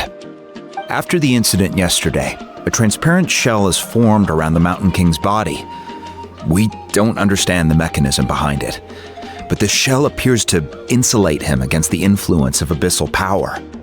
It is somewhat akin to a scab, in that it stops the abyssal energy within him from bleeding out, while also preventing further abyssal energy from seeping in and infecting him. We've never seen anything like it. The tribe's most senior elders believe it was caused when he was burned by the sacred flame, similar to the way burned wood becomes charcoal. I think their theory makes sense. After all, we've never thrown the Mountain King directly into the sacred flame before. Wow. So it's made a barrier against abyssal energy? That's a good thing, right? It's practically a miracle from what we've seen of it so far. It means that the Mountain King's level of abyssal energy is now stable. No longer will we need to perform an annual cleansing ceremony. Wow! That's amazing! I know what you're thinking. The young people in the tribe are already speculating that yesterday's ceremony was a Turnfire night like none other in our history. Because you and Kinich, you summoned the very flame that appears in our ancient legends. A great transparent ball of fire. And that fire is what saved the Mountain King. Whoa! So that was the real Turnfire? I may be the chief of this tribe, but I've only ever known the Turnfire as a concept in our legends. I cannot answer that question. If anyone can answer it, I suspect it would be the bearer of the Malipo name. He is in the Mountain King's cave as we speak. Ah, so Kinich then. Why don't we go see how he's doing?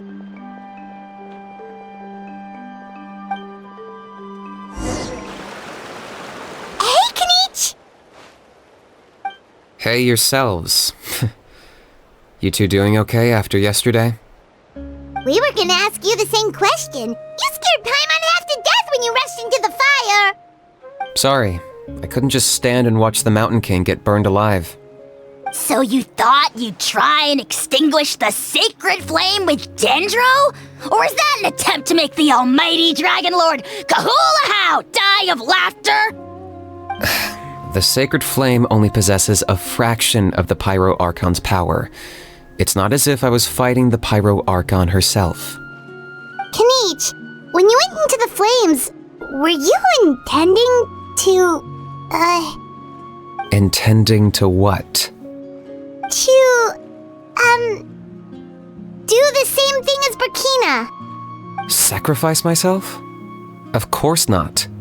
My focus was on keeping the Mountain King alive, not on what it would cost. But now I'm curious. What made you think I was going to sacrifice myself? Well, because everyone's saying the Turnfire is what saved the king last night. And Ponche's theory was that summoning the Turnfire is a tit-for-tat exchange, right? So, Paimon thought you decided to pay for it with your life. So you've heard that rumor too. I'm afraid I can't say for sure. What happened yesterday was a first for me too.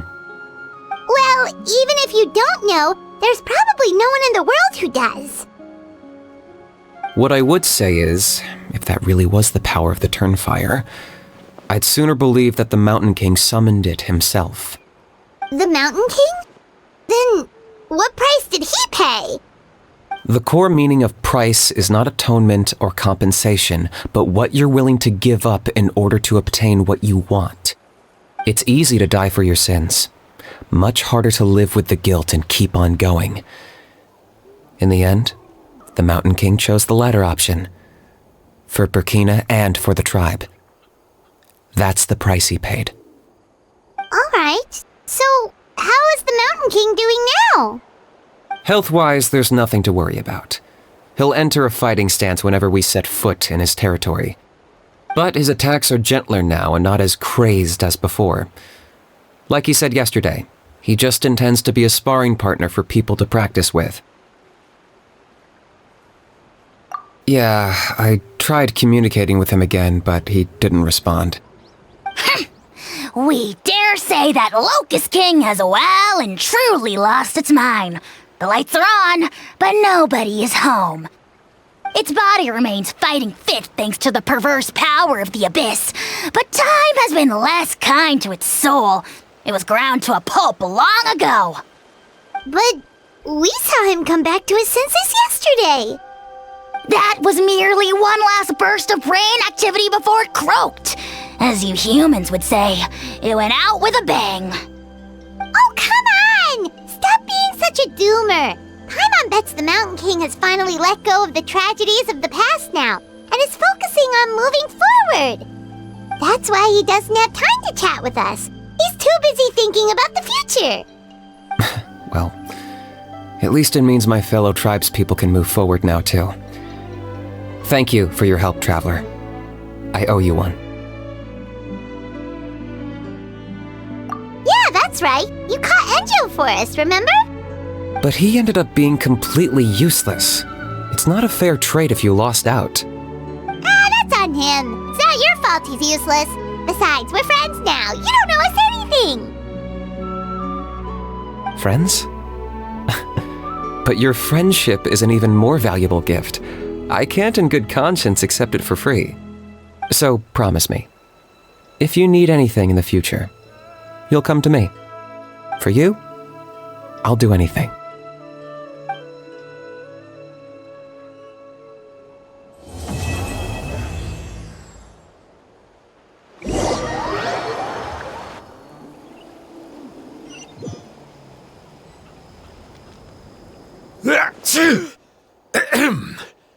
So, in the end, only poor little Huni got the sad ending?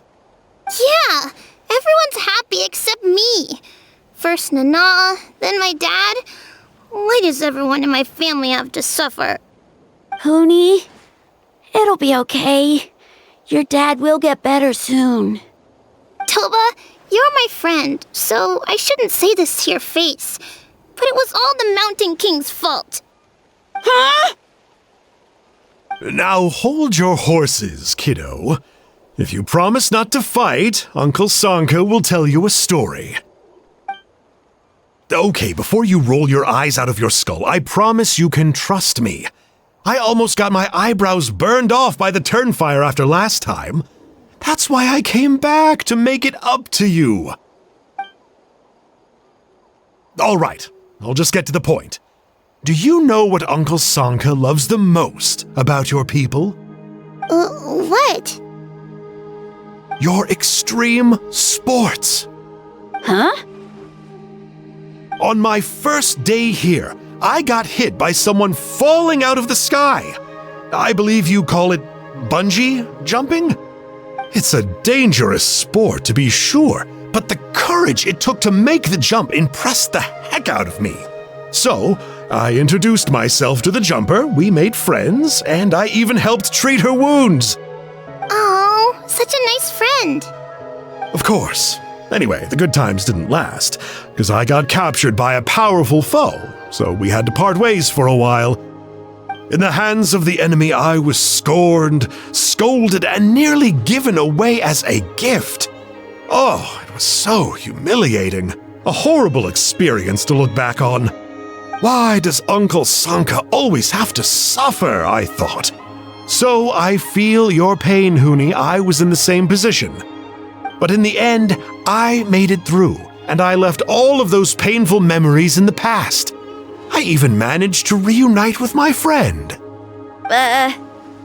Is that it? The moral of the story is to look forward in life, right? Yeah, we've heard that one millions of times. Sorry, Uncle Sanka, but you're not cut out to be a teacher.